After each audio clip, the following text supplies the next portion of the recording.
Good afternoon, ladies and gentlemen. Thank you very much, Seema. You and me seem to be linked together always in these conferences. Hello, Bani, meeting you after a long time. Gautam, thank you very much for giving me this opportunity and also giving me a topic like endometriosis, which is my favorite after PCOS. So, thank you very much. My topic is endometriosis and infertility. My lecture overview is going to be after a short introduction. I'll introduce you to endometriosis fertility index and the chances of predicting long-term pregnancy in women. Who needs surgery for endometriosis? Who needs IVF for endometriosis? And do women with endometriosis have poorer IVF outcome?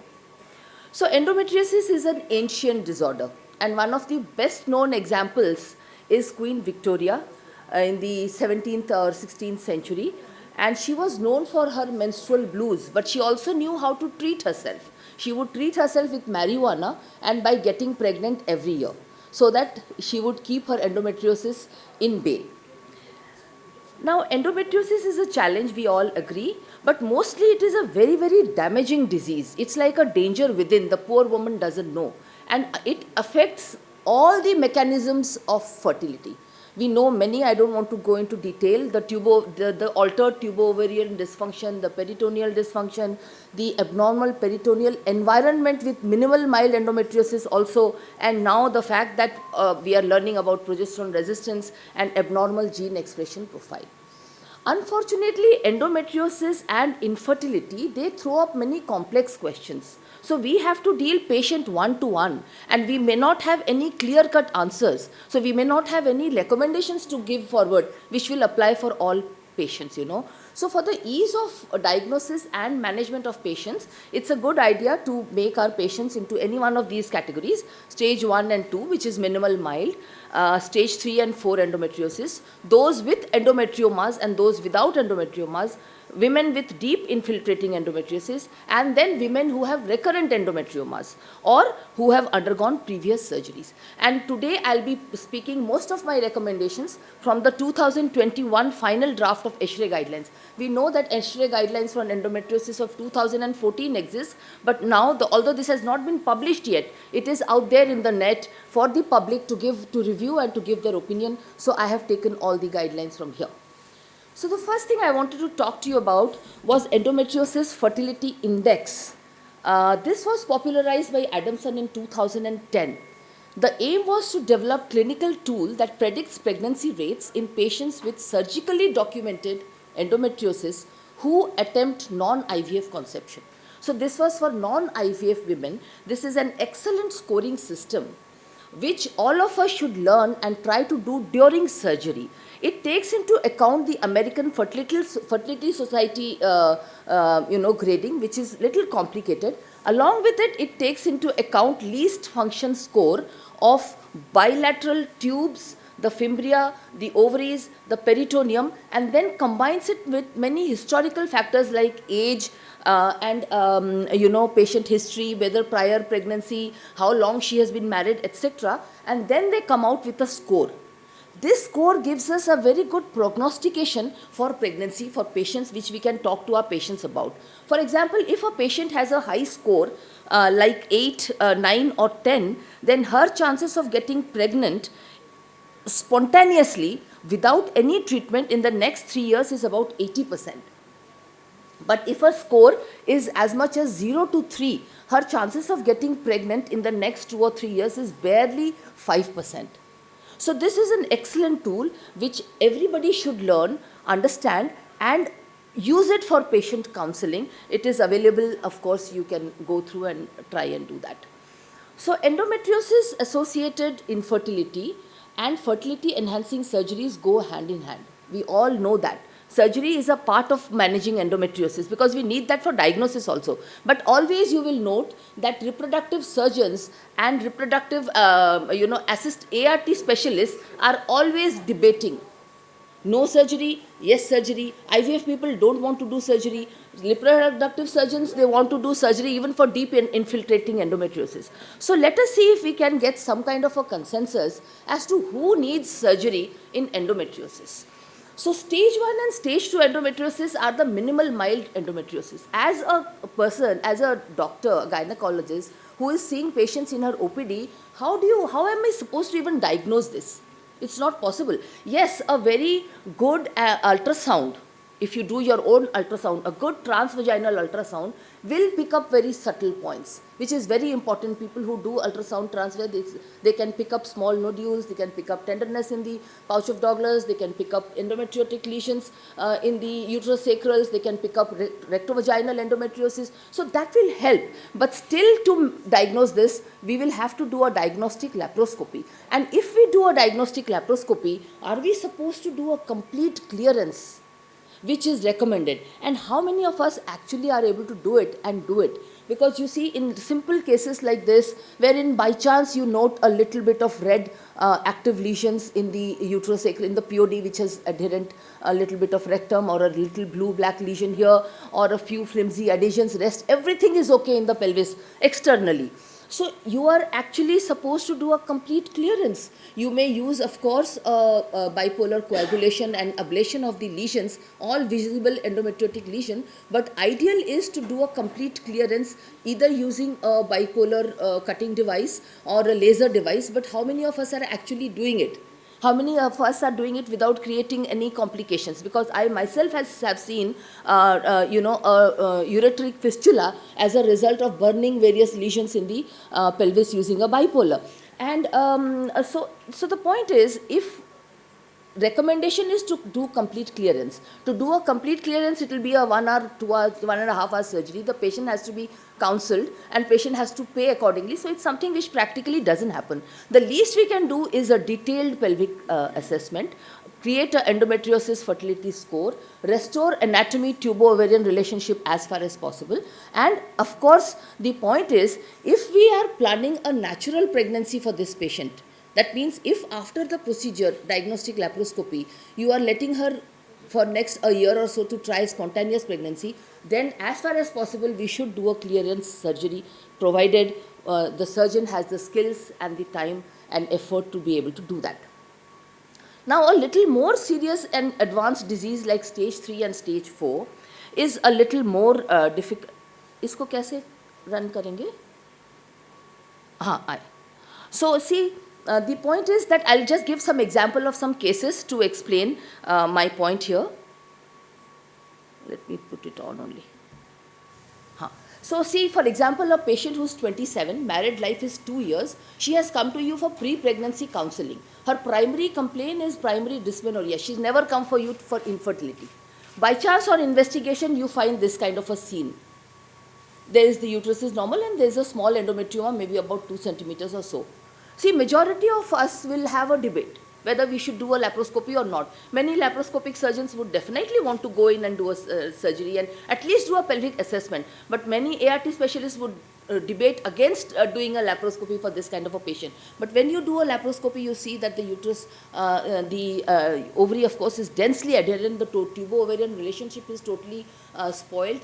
And so this patient is not going to get pregnant even though her tubes are open completely on diagnostic laparoscopy. In her, I have not done a HSG. I have gone in straight for HSG, straight for laparoscopy. So the point I am making is that many of us will not agree on doing, but the right time, if the patient is young and if she has a good ovarian reserve, we should be doing. Another patient, see, she is 28, primary infertility of 3 years. First line investigations are all normal. HSG is normal, male factor is normal. When she comes to you, you do a scan and she has a small endometrioma.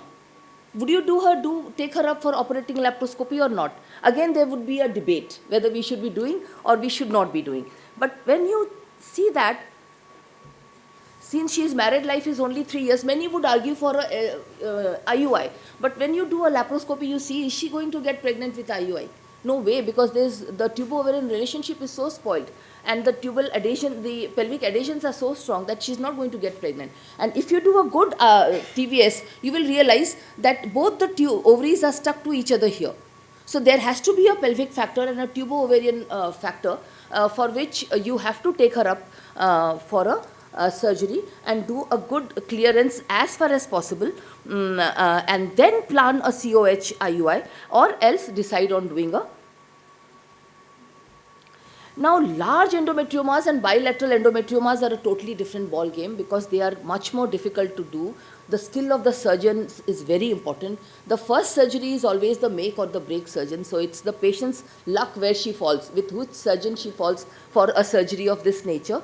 So, of course, many other aspects come in, and we are not going to discuss that because that will go more in the lines of surgical conference. So, the point I'm trying to make here is that there are definitely cases where you will need surgery, and you have to choose them properly. Now, another patient, very interesting, you see, she's 30 years old, primary infertility of 5 years. After 5 years, she has come to you.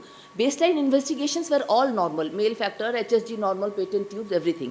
AMH is 1.87 nanograms. But when you do a scan, you pick up subtle findings of endometriosis. The uterine cavity is typically beaked, the question mark sign. The pelvis, the pouch of Douglas is totally obliterated. The ovarian outline is not very clear. And so you have to take her up at least for diagnosis. And then when you do a diagnosis, you see how is IUI going to help this patient. So you will have to either take her up for a IVF, or you have to do a complete, adhesiolysis, tubo-ovarian clearance, maintaining, proper before you are able to do. So, if you are trying for natural pregnancy, yes, the patient needs complete clearance. But the main thing is that patient has to be young, good ovarian reserve has to be there when we take her up for surgery. And after surgery, who needs assisted reproductive technique? That has to be based on endometriosis fertility index. That will tell us who you will take up for IUI and who you will take up for IVF.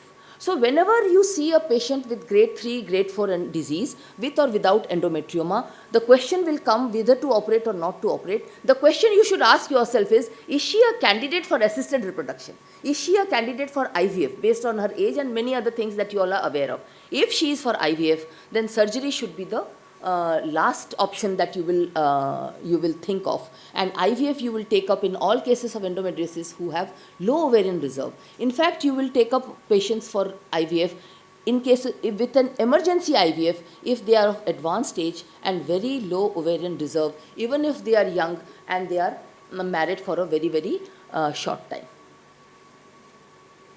So these are various questions. I think I'll have to skip because of the time. Surgical therapies prior to assisted reproductive technology. So just now I mentioned that if you are planning a young patient for natural pregnancy, after the surgery for endometriosis of stage 1, grade 2, or even an endometrioma surgery, you will operate.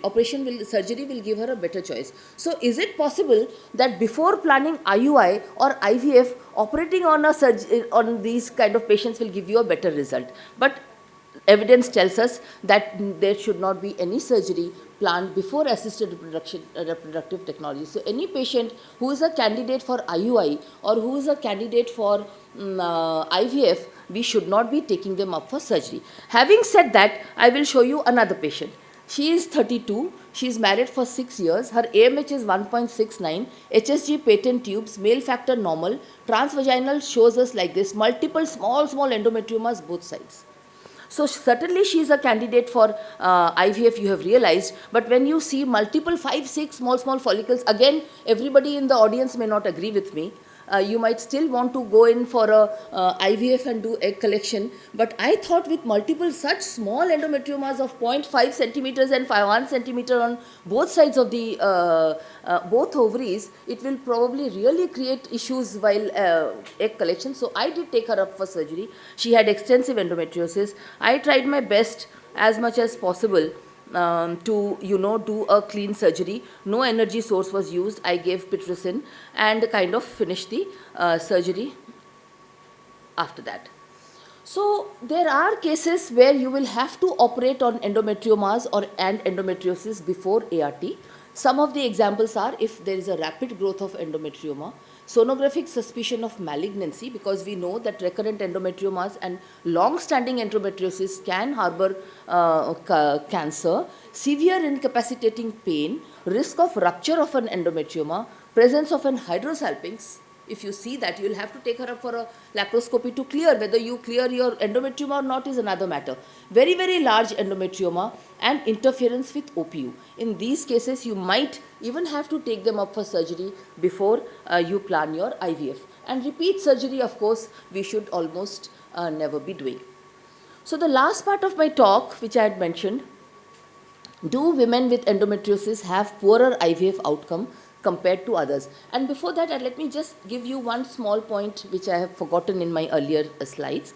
So the new draft, if you all will remember the ESHRE guidelines of 2014, which was the best document to understand about and to take guidance for managing endometriosis patients, they had various cutoff points. 3 centimeter endometrioma you will operate, 4 centimeter endometrioma you will operate, less than 3 centimeter you will not operate, and there would always be debate amongst doctors in meetings like this. But the new guidelines have not spoken about the size at all. Whether 3 centimeter or 4 centimeter, they just talk about choosing the patient correctly based on their age and their profile and the endometriosis fertility index to base which patient to operate on. Now, this is another question we have. We know that our endometriosis women have their best chances of getting pregnant with IVF. But does IVF outcome get poor because of endometriosis? Whether it is the oocyte, the embryo, or the endometrium. So to give you the latest data on this was a very recent publication and an excellent SART publication. They showed a total of some 3 lakh, 40, 50, 3.5 lakh autologous fresh and frozen assisted reproductive technology cycles ranging for about 12 years.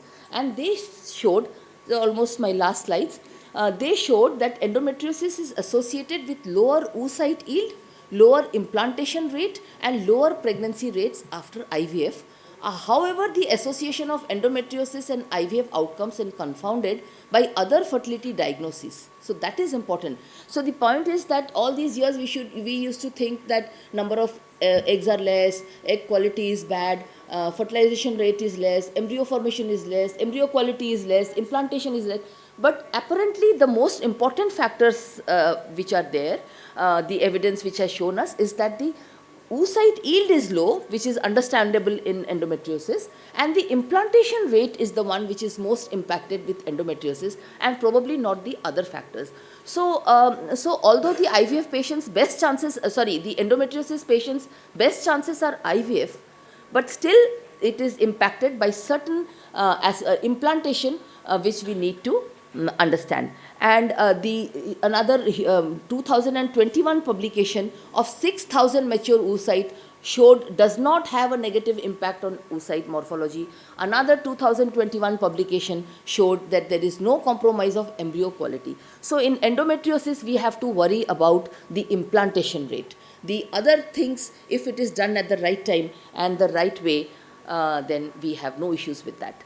Since I have finished my time, I think I'll just cross because these are just the recommendations, and I'm sure you all will be able to read that. This is the last slide. This is one of the very good algorithms to manage your infertility patient. So during infertility workup, if you find any suspicion or diagnosis of endometriosis, immediately do the measurement of ovarian reserve. Ovarian reserve, if it is drastically reduced, go in for emergency IVF. If not, go in and other tests that we usually do, which is seminal fluid and assessment of fallopian tubes. If in between you feel that natural pregnancy should not be tried for her, supposing male factor or some mild tubal factor, go in for IVF. If everything appears to be all right, go in for surgery and allow her 6 to 18 months of spontaneous pregnancy, and after that you could go over for IVF. And at any time if you feel that it's not working, then she has to go in for IVF. And if you plan for IVF, do not plan any surgery before ART. You might even do an egg collection, freeze, and then plan your surgery that you want to have. Thank you very much.